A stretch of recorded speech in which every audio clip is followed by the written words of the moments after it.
स्वागत है आप सभी का एक शॉको क्लासेस के YouTube चैनल पर। आज दिनांक है 10 जनवरी और आज के जो करंट अफेयर्स के 15 प्रश्नों की सीरीज में आपके सामने लेकर के आई हूँ।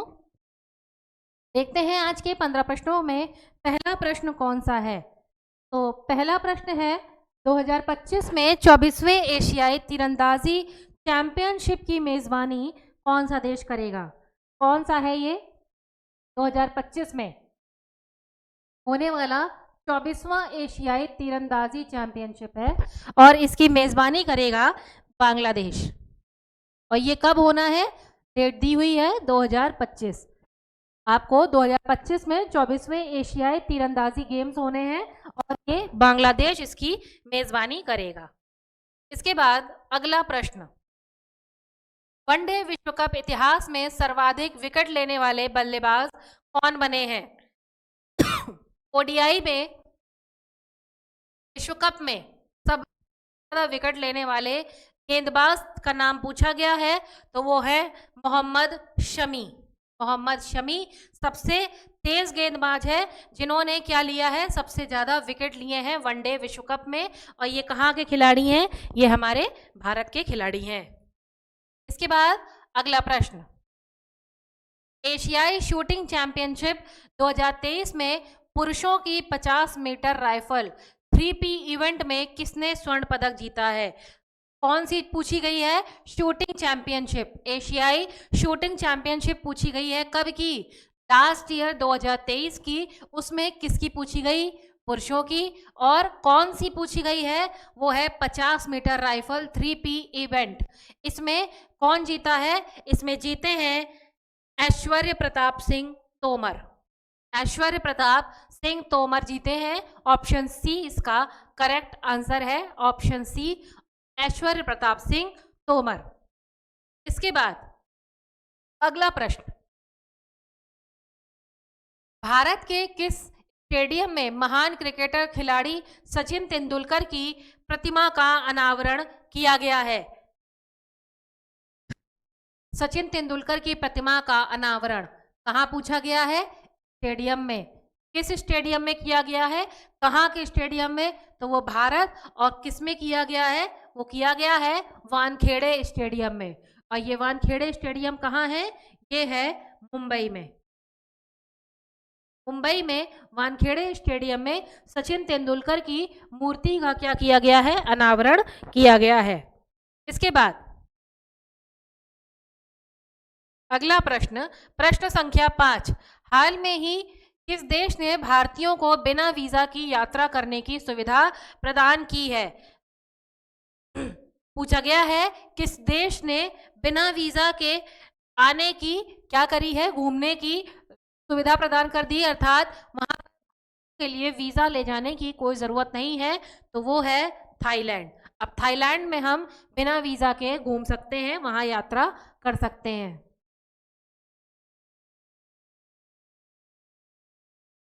इसके बाद चौथे एशियाई पैरा खेलों में भारत ने कुल कितने पदक जीते हैं। पैरा खेल आप जानते हैं जो दिव्यांग लोग खेलते हैं, पैरा गेम्स उनको कहा जाता है, और उसमें कुल 111 पदक। Option C is the correct, और ऑप्शन सी में 111 पदक इन लोगों ने जीते हैं और ये चौथा एशियाई पैरा गेम्स था। इसके बाद question number 7, Kolkata night Riders ने किसे अपना नया मेंटोर नियुक्त किया है। कौन सी टीम ने, कोलकाता नाइट राइडर्स। और कोलकाता नाइट राइडर्स कहाँ की टीम, कैसी टीम है, ये आईपीएल की टीम है। आईपीएल की टीम का नाम है कोलकाता नाइट राइडर्स।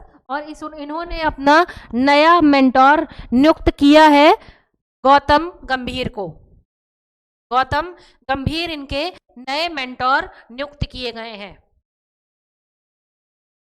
इसके बाद केंद्रीय वित्त मंत्री निर्मला सीतारमण ने किस राज्यों में 12 जीएसटी सेवा केंद्रों को लॉन्च किया है। कौन है ये सीतारमण, आप सब जानते हैं, वो है केंद्रीय वित्त मंत्री, फाइनेंस मिनिस्टर है हमारी। और इन्होंने क्या किया है, 12 जीएसटी सेवा केंद्रों का उद्घाटन किया है। और किस राज्य में किया है, तो वो किया है इन्होंने गुजरात में। गुजरात में इन्होंने किया है, 12 जीएसटी केंद्रों का उद्घाटन किया है। यदि पूछा जाए गुजरात के सीएम कौन है, chief minister of the Gujarat, तो वो है हमारे भूपेंद्र भाई पटेल। भूपेंद्र भाई पटेल जो है वो गुजरात के मुख्यमंत्री हैं। के बाद अगला प्रश्न, प्रश्न संख्या 9। केंद्रीय कैबिनेट ने जमरानी बांध परियोजना को कहां पर मंजूरी दे दी है और यह किस राज्य से संबंधित है? कहां पर, कौन सा बांध की परियोजना है ये है जमरानी बांध परियोजना। जमरानी बांध परियोजना किस राज्य से संबंधित है? तो जमरानी बांध परियोजना जो है वो उत्तराखंड राज्य से संबंधित है। और यहाँ के मुख्यमंत्री का नाम अगर आपसे मैं पूछूं तो वो कौन होंगे? मुख्यमंत्री होंगे पुष्कर सिंह धामी। पुष्कर सिंह धामी।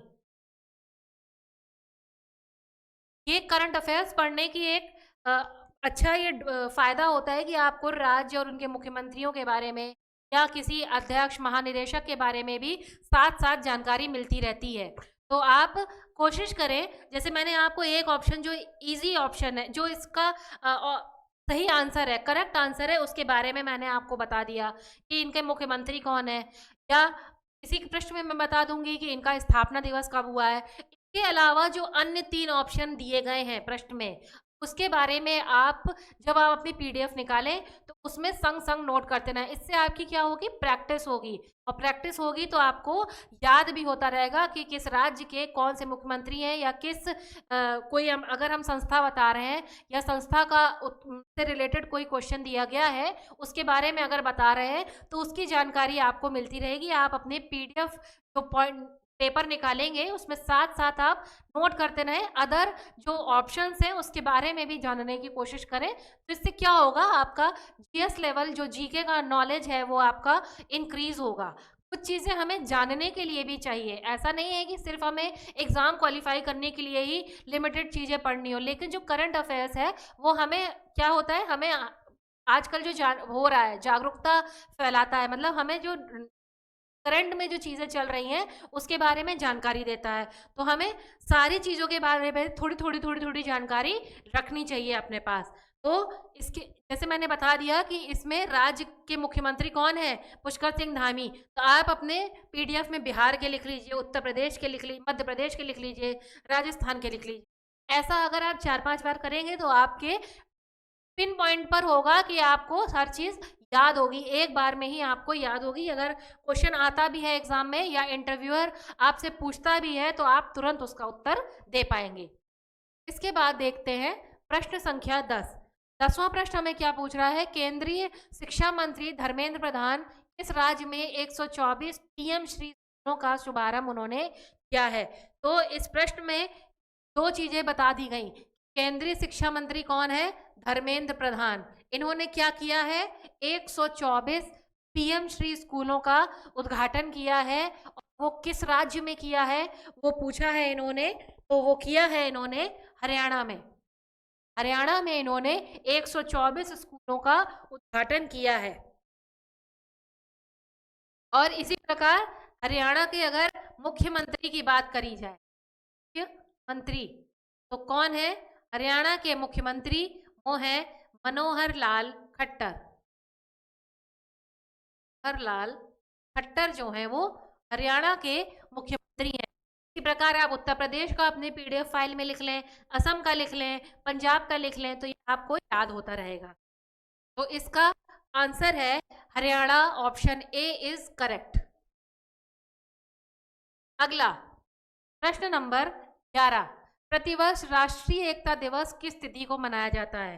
राष्ट्रीय एकता दिवस के बारे में पूछा गया है। राष्ट्रीय एकता दिवस तो ये मनाया जाता है हर साल 31 अक्टूबर को। ऑप्शन डी, 31 अक्टूबर को राष्ट्रीय एकता दिवस मनाया जाता है। और क्यों मनाया जाता है एकता दिवस? ये मनाया जाता है सरदार वल्लभ भाई पटेल की जयंती के रूप में। राष्ट्रीय एकता दिवस क्यों मनाया जाता है? सरदार वल्लभ भाई पटेल की जयंती के उपलक्ष्य में ये मनाया जाता है। और सरदार वल्लभ भाई पटेल थे कौन? तो ये स्वतंत्र भारत के कौन थे? पहले गृह मंत्री।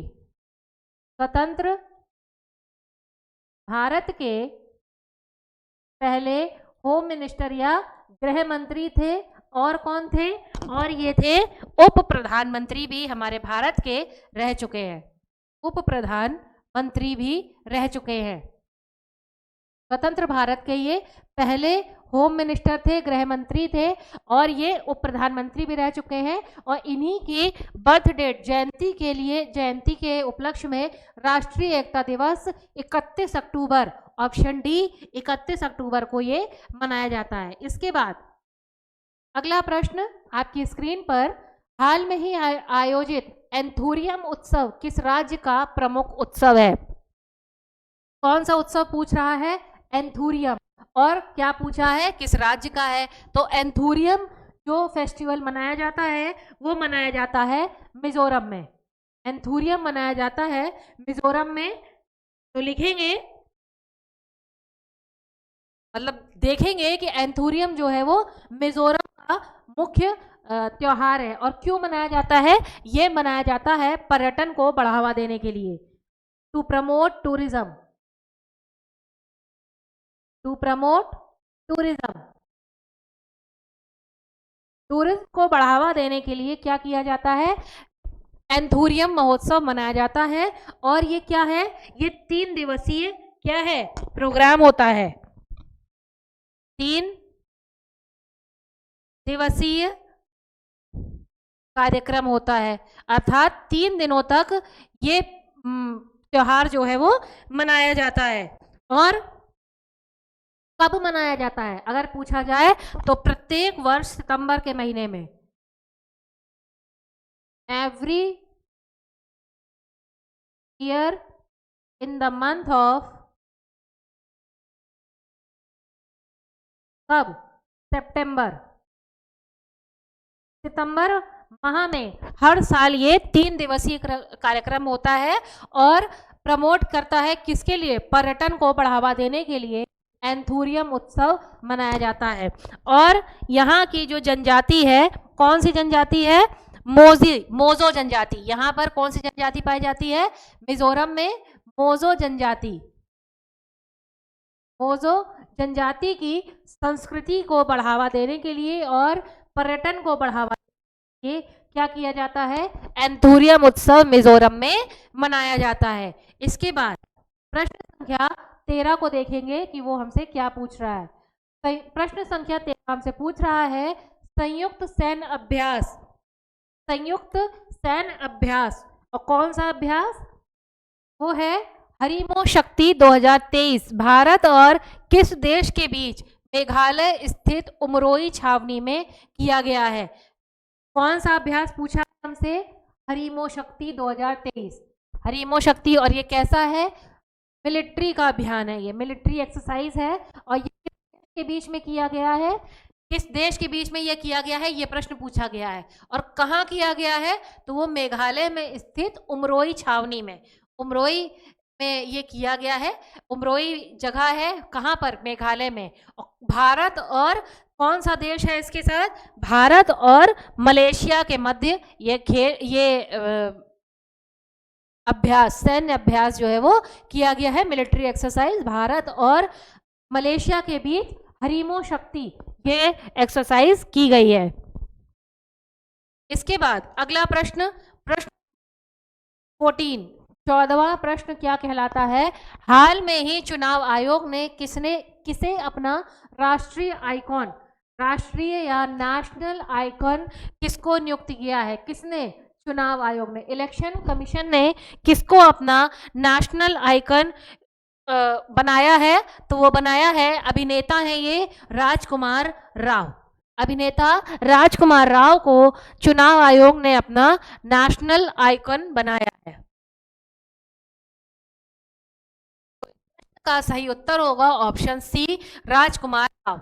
इसके बाद आज लास्ट प्रश्न 15वां प्रश्न है, जम्मू कश्मीर में रह रहे अवैध विदेशियों की जानकारी के लिए किसकी अध्यक्षता में एक समिति का गठन किया गया है? तो इसमें आर के गोयल जी की अध्यक्षता में, ऑप्शन बी जो है वो आर के गोयल इसका करेक्ट है। आर के गोयल की अध्यक्षता में अवैध विदेशियों की जानकारी के लिए क्या किया गई है? एक समिति का गठन किया गया है। और वो कहाँ करी गई है? वो करी गई है जम्मू कश्मीर में।